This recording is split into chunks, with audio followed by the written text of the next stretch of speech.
Mr. Rich Gilbert. How are you? I'm good. How are you? Good. I saw you. I just want to mention a couple of things before we start. I saw you with Eileen Rose at the Town and City Oh, Festival last April. You guys were playing with a stand-up bass player. I'm sorry, I don't remember. I don't know his name, but you guys were, Cassidy Holden. yeah, you guys were fantastic. Thank you. I just want to give the props to Cassidy because we literally had just met Cassidy a week before, maybe, and we did a gig with him up here in Freeport and on Thursday. And then we just said, hey, we're playing the Town and City Festival on Saturday. We were just going to do it as a duo, but if you want to come and play the show with us, that'd be great. And he said, sure, I'd love to do it. So not only did he do it, we also probably played at least half the set with songs that he had never heard before. And I just gave him the heads up, before the songs. And he did an incredible job. Yeah, it was really good, man. I saw that you were playing, and there were a bunch of good bands on that bill. You guys played in the little corner there near the stairway. It was really good. I also wanted to mention, so I don't forget, and I'll get this out of the way. I was talking to Reed Paley yesterday. Oh, wow. And he said to say hello. He was telling me the story about when you guys toured together when you were with Frank Black and the Catholics. And he told me this story about you were watching a sound check and you were the only one in the room. And then you went up to him afterwards and you pointed a few things out to him and helped him with his sound or something. I don't know. Oh, did I? Wow. Now, was he upset about that, or did he think it was cool? Or was it because first of all, I don't remember doing that. I don't remember that instance, but I have no trouble believing that probably did happen because he did a couple tours with us. So I probably did watch those sound checks because sometimes when I'm playing a gig, it's hard for me to really concentrate on anybody else on the gig before my set because you're in a different mental state. You know what I mean? Like you're just getting ready to play your show. So it's hard for me to relax and really take in what someone else is doing, because I'm distracted. Yeah. I like sound checks myself. I would always go to the sound checks when I was on the road with bands. I don't know why. I just like it. Was Reed okay with that? Yeah. Reed he wanted me to say hi to you, and he told me that story on the podcast. It's coming out in 2 weeks, I think, and you can listen to it if you want. Oh yeah. I wanted to go way back with you, and I wanted you to talk about where you grew up and how you started listening to music and what led to you playing. Okay. Well, it's not that complex of a road. I pretty much was crazy and enraptured by music from my first conscious moments. So when I was a little kid, I just always listened to the radio, and whenever there was music on television, I just always watched music on television. And my parents bought me a little 45 player, seriously, when I was 3 or 4 years old. And they would get me 45s to listen to. So I was I was bitten by it. I was born with it. I mean, I really was. I was just born with it. And then, like everyone else in the world of my generation, I was born in 1956. So I was 8 years old when the Beatles came on Ed Sullivan, I already knew who they were because I had a brother who was 7 years older than me. And we also used to watch the Jack Parr show back then, and he had footage of the Beatles playing the Cavern Club a few months before the Sullivan Show aired. And for some reason, my brother was aware of them, knew about this band in England called the Beatles. So we watched that footage of them playing the Cavern Club. So then when I Want to Hold Your Hand came out as a 45,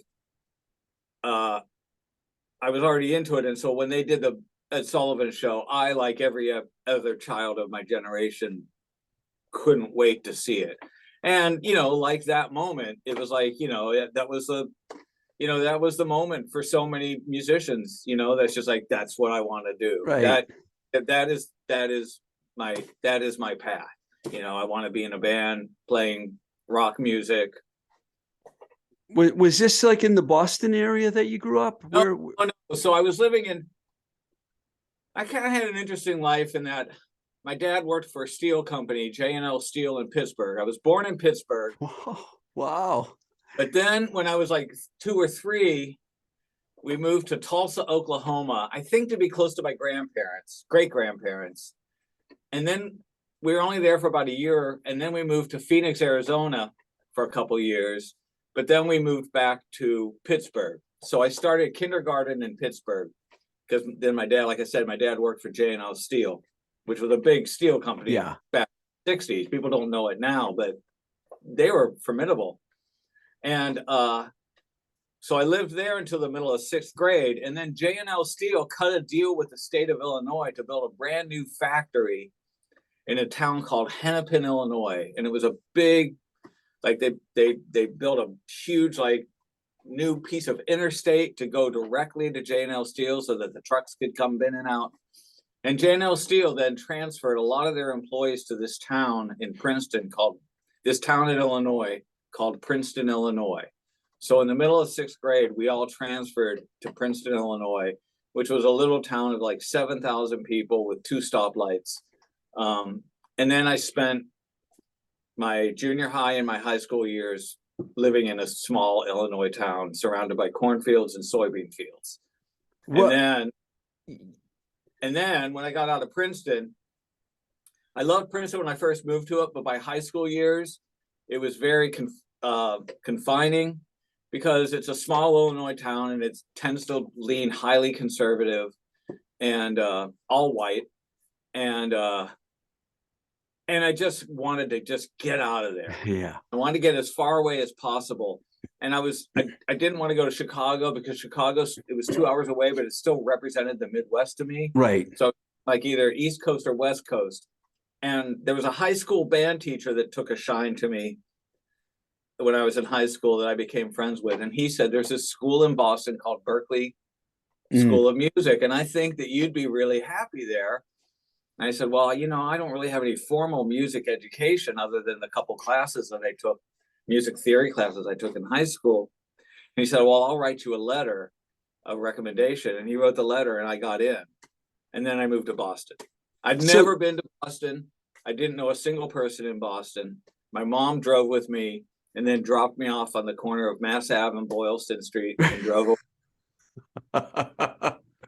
And that was probably, let's see, 74. 74. So you'd already been playing guitar at that point? Yeah. My parents knew that I was interested in So, when I was in grade school, I started on trombone because my brother, who's 7 years older than me, had played trombone. And so, I wanted to do what my big brother did, but I never really took to it. And then they got me a snare drum for some reason, just try different things. And I never really took to the snare drum. But then when I was about 14, my brother brought home a cheap Japanese Taisco guitar. And I was infatuated with it, although it was impossible to play, it was classic, like the actual guitar. And then for like my 15th birthday, I think, my parents bought me a 14th or 15th, a baby blue K copy of an SG. And then I loved that guitar. And then a couple of years later, I found someone selling a real SG, in the area. And so I bought that guitar. So I started playing guitar probably around 14 or 15. So to fast forward a little bit, when you get to Berklee School of Music, did you immediately start meeting people, other musicians that ended up playing in Boston bands, or was it just mostly just going to school? Or it was mostly going to school because it was a different scene so I moved there in September of 1974. And there was still live music in Boston, but the club scene was not what you and I think of yet, so there was very few places to play original music. But probably around that time though is when what I consider the first wave of not punk, but Boston garage rock bands. Yeah. So when I say like bands like Ready Teddy, Fox Pass, Thunder Train, Nervous Eaters, Yeah. actually were part of that scene. Willie, Willie Loco. Willie Loco. Those guys were I think of them as those were the serious pioneers. Those guys those guys, they made the road for everyone else to follow on. But I didn't really go and see that stuff that much because I was going to school and studying a lot. And, at Berkeley, I was really into jazz.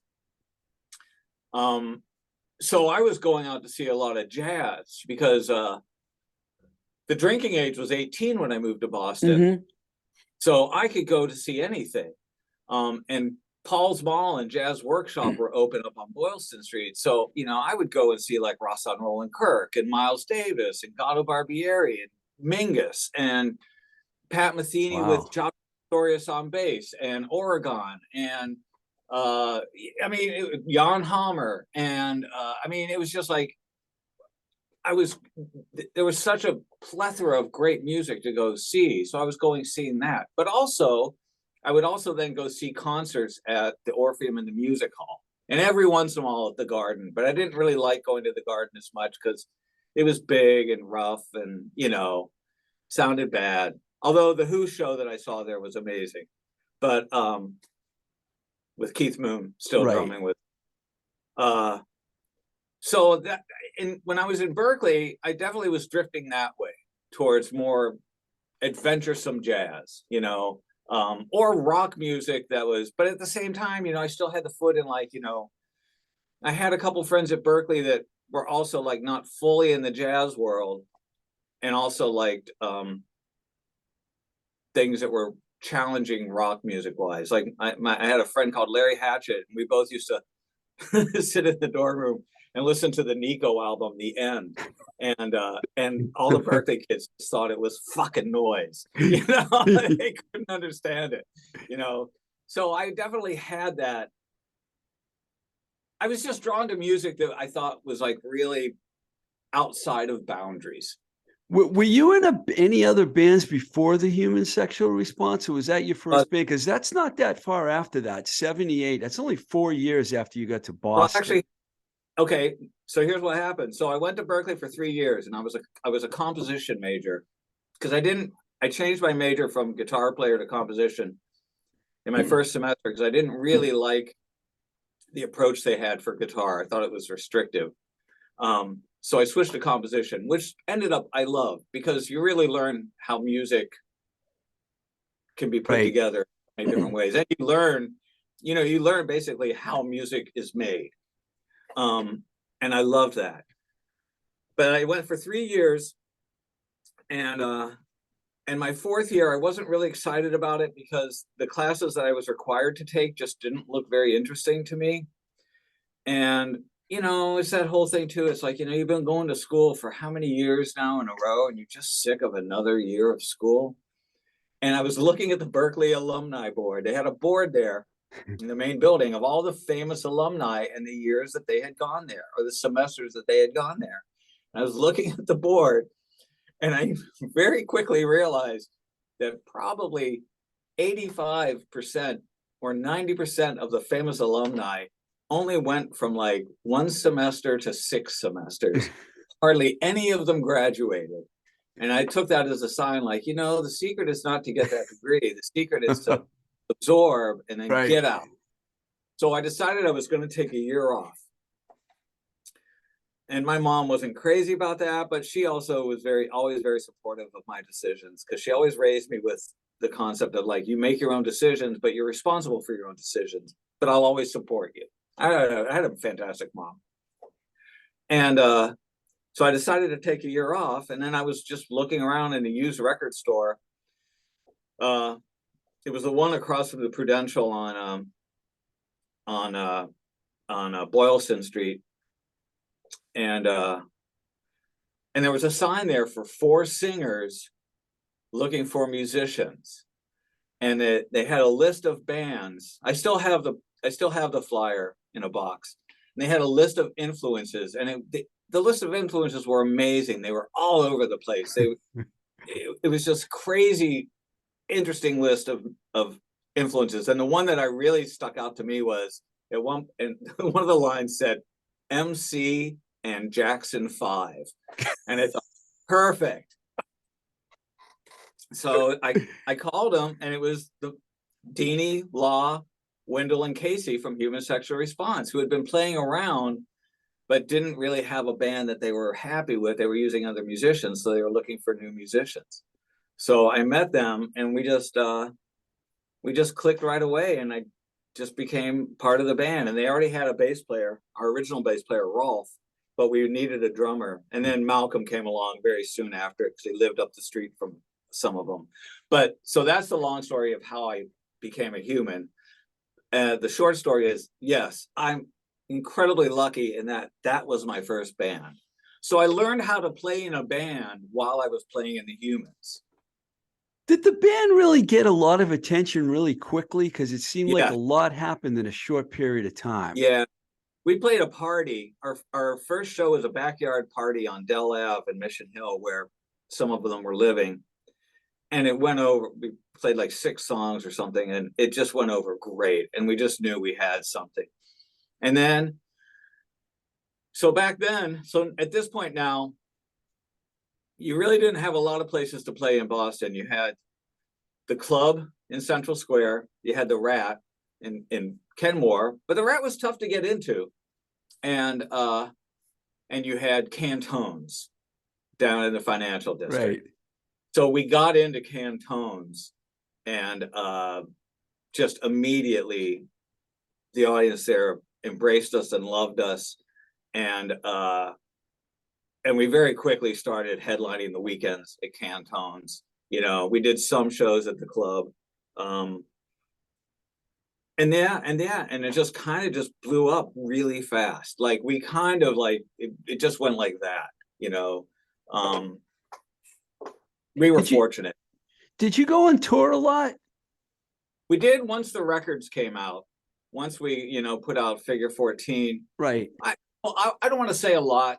We probably toured the States like 3 times, doing a drive around. But then we found that, you know, back then there was college radio, of course, and you depended on college radio.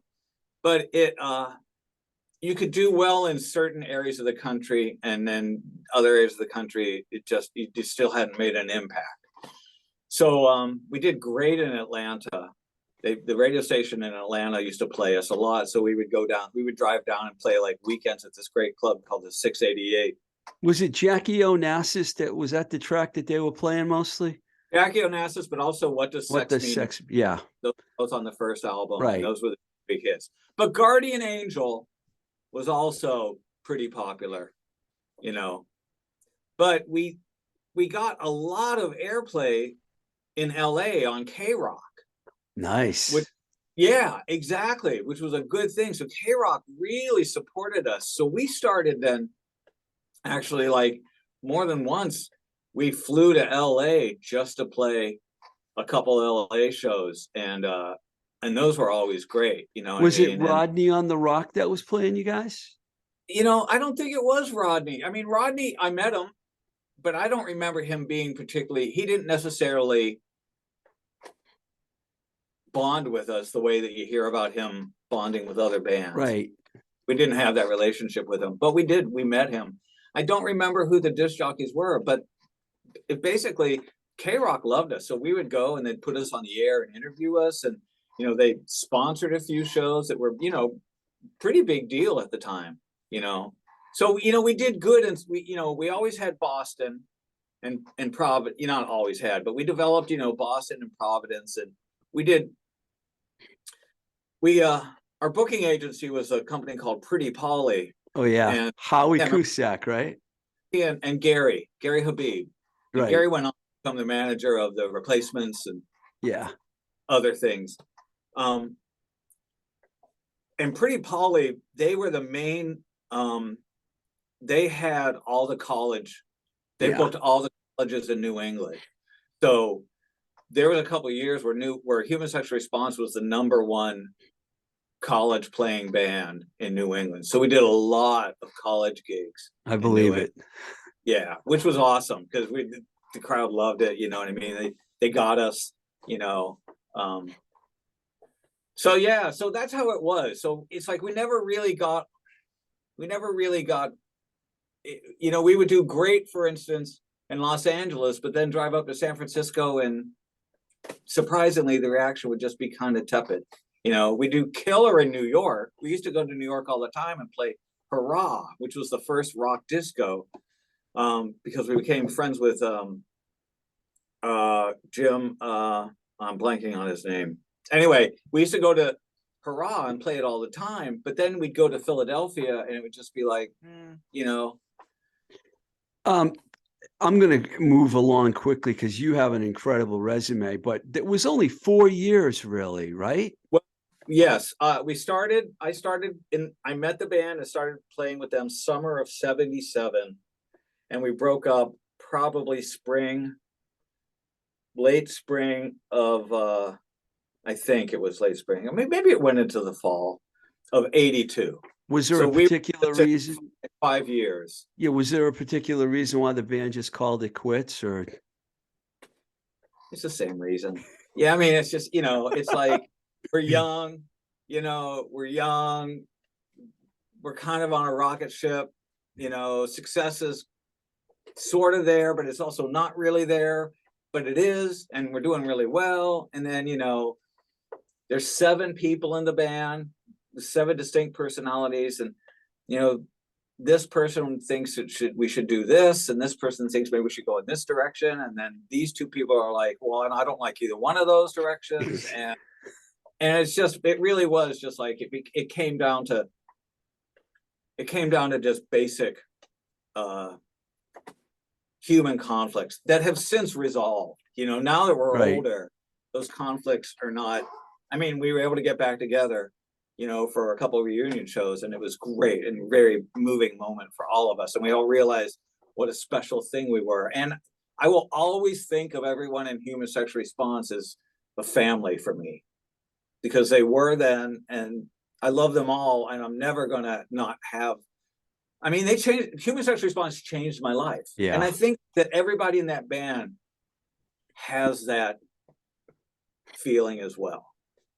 I remember when I was working out at Enigma Records in LA, I went out there in the end of '83, and we had Green World Distribution, and the guys in the buying office come to me one day because they know I'm from Boston, and they asked me about this band, the Zulus, because I'm the Boston guy. I think it was Pete and Dean, I think it was, and they actually played me some music, and they asked me what I thought about the band. I was like, pretty cool. And then I know that you guys signed with them. And then I went across the hall to Enigma, and I was telling them, they're like, well, why didn't we sign them? Why did they sign them? But it was like the same company, you know, Enigma owned Green World. What was that?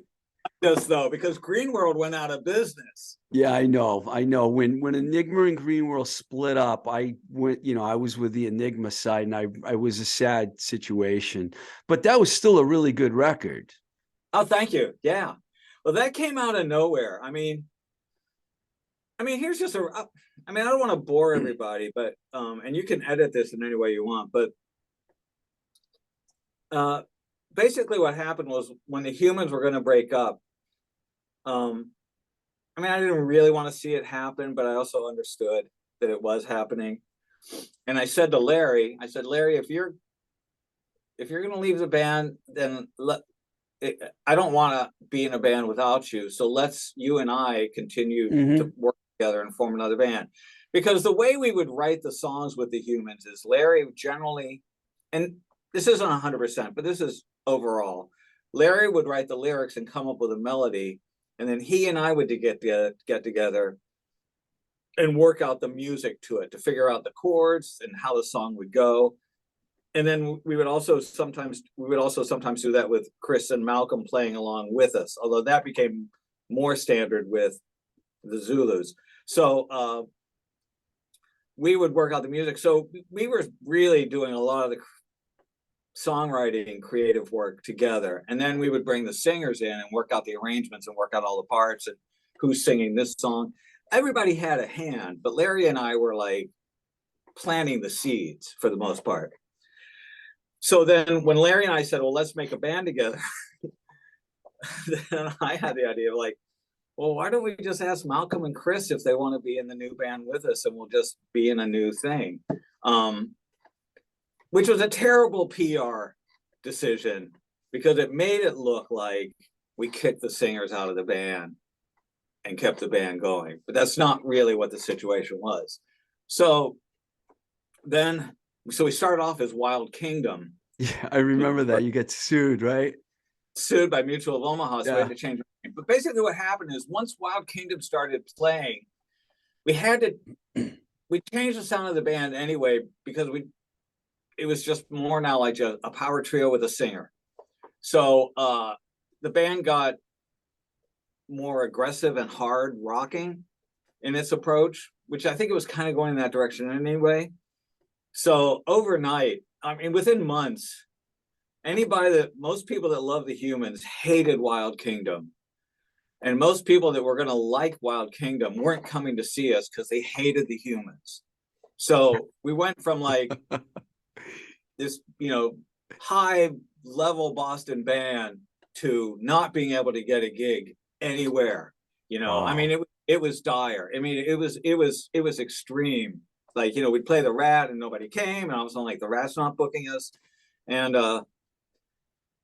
thank God, Rick Page at Johnny D's in Alston and Chet at Chet's Last Call took a shine to us, and they would still book us, even though handful of people would come to see us. But, we knew what we were doing was good.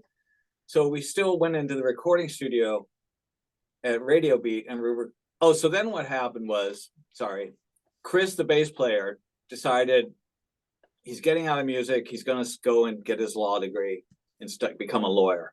So we had to get a new bass player. So we went into the studio, Radio Beat, and recorded all of our songs live to 8-track, just so we'd have them for whoever was going to be the musician. And then we took one of those songs, Can't Wait to Tell You the News, and just overdubbed a guitar part, maybe added a little tambourine or something, and released that to the local radio. And all of a sudden, boom, it's like got a ton of airplay, and we sort of became hot again. And that's the tape that somehow made its way out to the Green World people. So the Green World people one day just called us out of the blue and said, we want to put out a record by you. That's cool. Crazy. Yeah. I know you guys, were you surprised? I missed it, but I heard that you guys did a reunion show. Were you surprised by how the turnout and everything? Because I heard it was an enormous success. It was great. Well, we did two. So we did one. It had been postponed like 4 times due to COVID. Pandemic, yeah. Yeah. So the first one we did was 2021, I think September 3rd.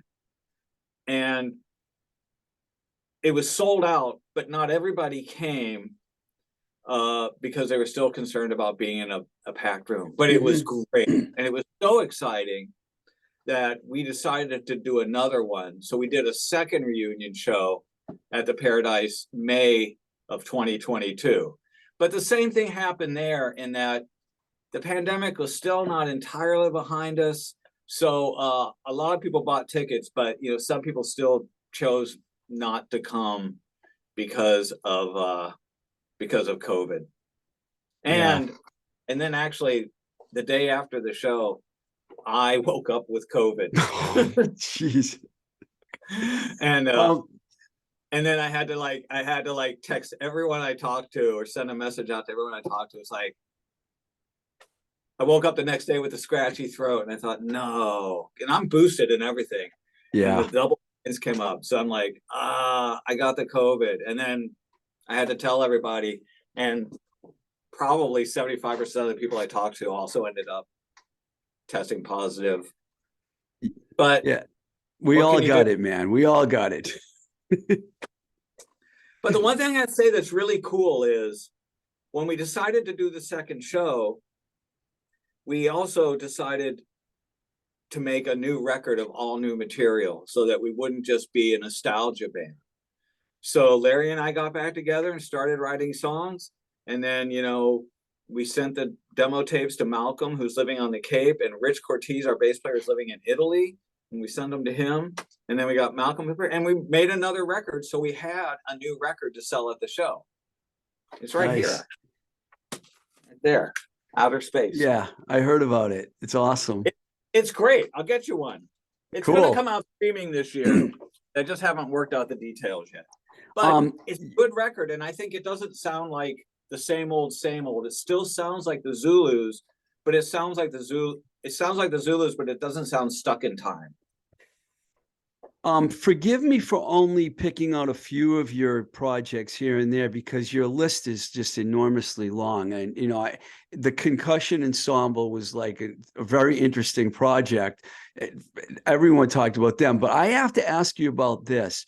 I found an amazing video that surfaced on YouTube of you and Larry Dersch playing at the Green Street Grill in 1997. It was used too. Did you guys do that a lot? That was the only time we ever did that. That was just a one-off. It's an incredible video. Did you post that? I mean, where did it come from? Oh, I probably don't even want to. I hate watching myself. So I'm always reticent to watch footage of myself playing, because all I see is the bad thing. All I see is the things that jump out to me are the things that I could have done better. Well, you guys were facing each other the whole time and looking at each other and just jamming. It was incredible. It seemed like something like Billy Ruane must have put it together, or someone like that. Billy Ruane put it together. It seemed like, it seemed like something he would do, man. Yeah. No, like I said, you have an incredible resume, and I'm sure I won't get to everything, but I have to talk to you about Frank Black and the Catholics. How does someone who forgive me for this, but how does someone who played the song Butt Fuck in the Human Sexual Response end up in a band called the Catholics? That's what I want to know. Well, they already had the name, so I had no choice with that one. But okay, so we know Frank's real name is Charles, right? Yes. So I was friends with Charles because when the Pixies started, they really liked the Zulus. And so they asked to get on gigs with us opening for the Zulus, because they wanted to get, like, when they would call a club and band would say, well, who do you want to play with? They'd say the Zulus. So we played with the Pixies, and then of course the Pixies just like zoomed high, but we always stayed friends. The Zulus also did a tour opening for the Pixies. Really? When Doolittle came out. When Doolittle came out was the same time our Slash record came out. And I hate the Slash record, so I don't really want to promote it. But because we just had problems, it just didn't really represent the band well, I think. We all think. But when our Slash record came out, we did a few weeks of dates opening for the Pixies around the United States. And that was, Charles basically said, yeah, get them on. That was him being a friend. So then just out of the blue, Charles had been living in LA and recording records, and he made the first Frank Black of the Catholics record with the rhythm section for Miracle Legion, Dave and Scott. Yeah. And this hotshot guitar player, really great guitar player. I don't mean that dismissively. Really great guitar player named Lyle Workman on that record. And Lyle had toured with him, but Lyle was doing so much studio work in LA that he could do better as a studio musician than going out on tour. So he just decided not to tour anymore. So they needed a guitar player, and my name came up, and they just called me out of the blue, and said, we need a guitar player. Do you want to be a Catholic? And so I flew out for an audition weekend, but on that audition weekend, we recorded like 3 songs in the studio, and in a different studio. And it was kind of like I was in the band. So then I was in the band. I was a Frank Black and the Catholic. Like for like 6 records, right? Yeah. Like, again, for like 5 years. Yeah. Wow. Yeah. Now, and I just want to throw this in here. People don't know about this. Most people don't know this, but it's what there's a lot of things. I think Frank Black and the Catholics was a great band. Yeah. I've really been a part of that. But one thing that's really cool that I just want to reinforce in people's minds is all of those records, all the Frank Black and the Catholics records are recorded live to 2-track tape. So Wow. that means we went in the studio, we learned the songs, we worked out the arrangements, and then it's all cut live. And it's not cut live to multi-track tape where you can do punches or add edits or anything like that. It was recorded live to 2-track, usually 1/4 inch, the last stage of the mixing stage. So it's being mixed as it's being recorded by whoever's engineering the record.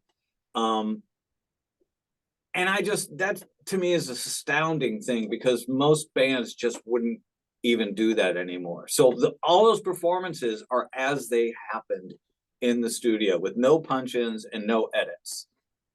Incredible. It is incredible. This is a little random because I saw this on your list and I was a little confused because I didn't remember this. There was an association between you and Uncle Tupelo, which fascinated me, and I don't know how it slipped by me. I mean, people call them like the band that started the whole alt country movement, which they kind of were. What exactly was your role with Uncle Tupelo? Well, what happened is they came to Boston to record their first album. No Depression. Right. Big one. Yeah, they came to Boston to record that because they were working with Sean Slade and Paul Coldery, yeah, producing it. And of course, I knew Sean and Paul because the Zulus did all the recording at Fort Apache. And every once in a while, if somebody else wanted some guitar on something, they'd call me in or something like that. And Sean and Paul had suggested that they have pedal steel on a couple songs. And they knew that I had a pedal steel. And in that day, no one had pedal steels. I had probably only had it for like 6 months. So I was pretty new on it. But of course, I'm like, sure, I'll come down and play pedal steel. So I brought my pedal steel down, and I ended up playing on the songs Whiskey Bottle and Factory Belt. And then, yeah, and it came out good. And then when they came back to Boston to record their second album, Paul and Sean knew I had to, I also knew I had a really cool keyboard instrument called an Optagon. And they wanted the Optagon sound for one of Jeff's songs. So they called me in again and said, can you bring your Optagon down to Fort Apache and play on Uncle Tupelo? So I came in for the second album and played on one of the songs on that as well. I've always been fascinated by those two guys. I kind of lean towards Sunvolt now. Wilco's great, but I like Sunvolt better. It must have been fascinating being around those two guys. Yeah, when I was with them, the band was still new. They weren't stars yet. You know what I mean? Especially when I did the first album, they were like just this band from St. Louis, Right. And Michael, the drummer, but the three of them were not, they were fine. I got along fine with them, there's a state, I think it was at TT's of the Middle East. They did a show and they asked me to bring my pedal steel, and I played pedal steel. I played Whiskey Bottle with them live at one of those shows. Nice. But yeah, so the tension wasn't there, or if the tension was there, I wasn't aware of it, between Jeff and blanking. But yeah, Jay Farraher. Yeah. Yeah. There's a lot, I could talk about a lot of these, but I have to ask about Wanda Jackson because, the legendary Wanda Jackson. I mean, did you just played on one of her records or more than one? I played on her record. I was living in Nashville and Jack White had moved to Nashville, but we hadn't met. Well, we had met, but it was just in passing. But in those days, Nashville was still small. So you were meeting people all the time. The socialization it was amazing, actually. Right. It was an incredible place to live from like 2004 to 2012. But they had recorded So Jack produced the Wanda Jackson album, The Party's Not Over, and they had used the pedal steel player. I'm not sure who it was exactly, but it's somebody from My Morning Jacket. And he couldn't do any live dates. So they had the record. So they had the record coming out, and they were going to do a handful of shows just to promote the record when it was released, and they needed a pedal steel player. So again, I was just at home, and they just called me, and they just said, "This is so and so. I work with Jack White. You know, your name came up. You're recommended as a pedal steel player. We need a pedal steel player. We're going to do like it'll be like, you know, rehearsal for 4 days. Then we're going to play the Grand Ole Opry in Nashville. We'll play the Jack White Third Man stage in Nashville. Then we'll go to New York and play not the Bowery Ballroom, but the one in Brooklyn, the same company. And then go to LA and play 2 shows in LA. Oh, and by the way, we're also going to play David Letterman and Conan O'Brien show. Do you want to do it?" Couldn't say no to that. I say, absolutely. So I just learned the songs, and I went in and we rehearsed for like literally like maybe 4 days. But most of the band had already played on the record, so they knew the material. But it was a big band. I mean, there was me, Jack, Dom on bass, who's Jack's, you know, right-hand man, best friend, a keyboard player, 3 horns, 2 background singers, a tic-tac bass player. You know, there's something like 12 people on the stage, you know?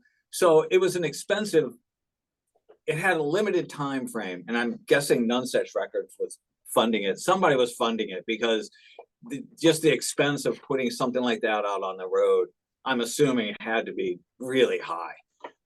So it was a limited thing. We only did it for like 2 weeks, but it was thrilling. And I got to play the Letterman show, which was, I got to play the stage the Beatles were on, you know. So believe me, when we're taping that thing at 5 p.m, and I'm just thinking of all of the acts, because it's the Ed Sullivan Theater. I'm thinking of all the acts that I watched on the Ed Sullivan Show, you know, Animals, Mamas and Papas, Supremes, Miracles, Beatles, probably Dave Clark 5, you know, you name it, Vanilla Fudge.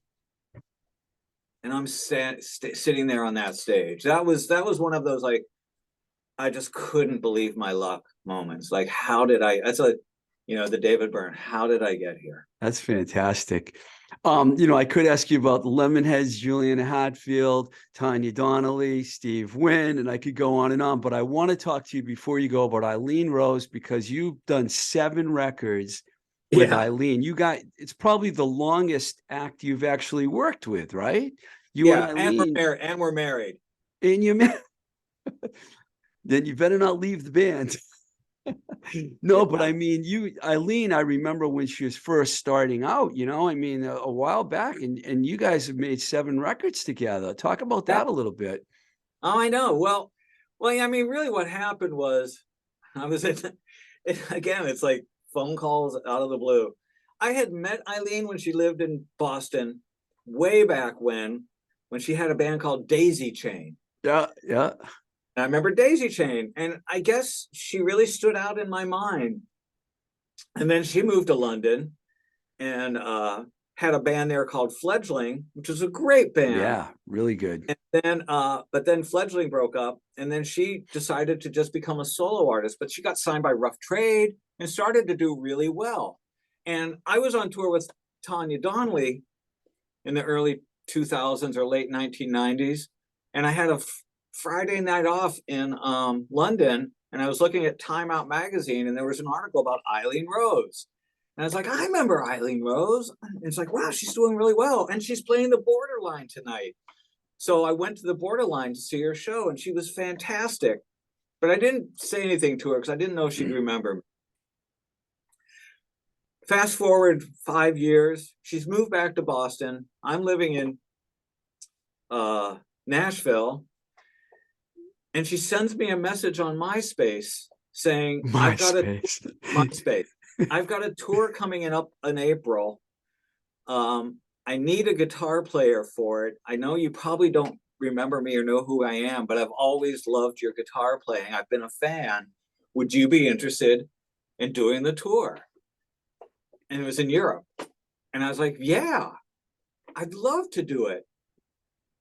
So she came to Nashville on just with her nephew Nick playing bass, and they played a show in Nashville. They were doing a brief tour as a duo, and I sat in on pedal steel for that, and we just hit it off. So we went on that tour, and we just instantly just had this chemistry, this musical and otherwise chemistry, and it was just great. And then we did that tour, and then we came back, and she went to Boston, and I went back to Nashville, and then we did another tour. And basically the chemistry was amazing, and we fell seriously, profoundly in love with each other. Beautiful. Yeah. And then she ended up moving to Nashville, and then we just ended up,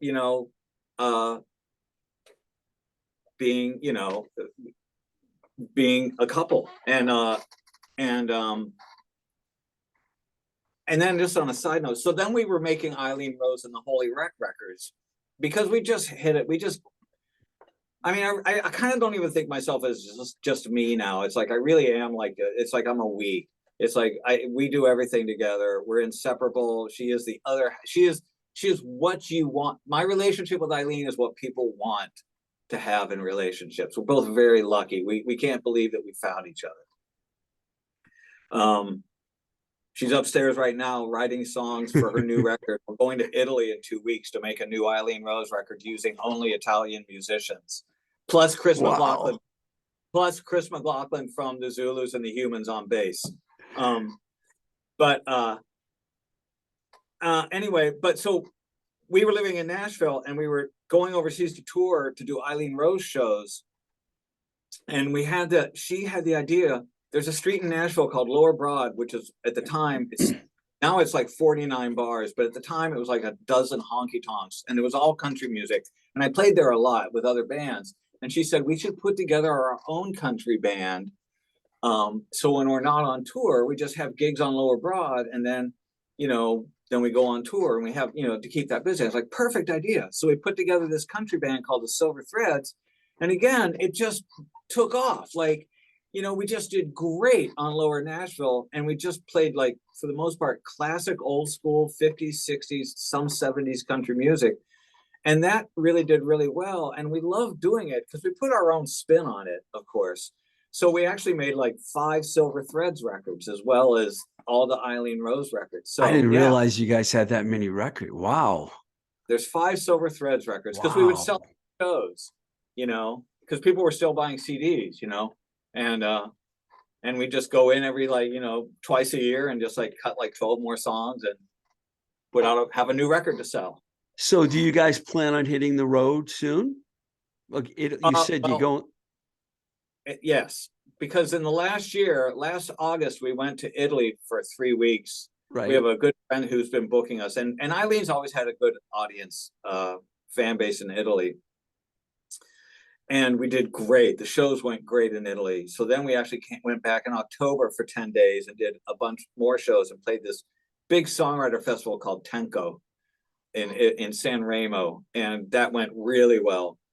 So now we're going back to Italy in a week and a half for another 15 days, because we're going to make the next Eileen Rose record in Italy using only Italian musicians, because we want to give it a slightly different feel. You know what I mean? Because they just play differently because they're Italian, and a lot of good musician friends. So that we're going to record that record. Like I said, she is literally, like Eileen is literally upstairs right now writing songs for the new record.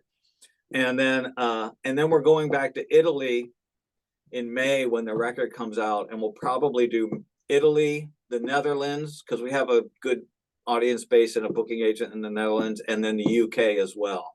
And then maybe a few other shows if we can piece them in together. Fantastic. You've had an outstanding career, man. And I really appreciate you taking the time to come on and talk to us.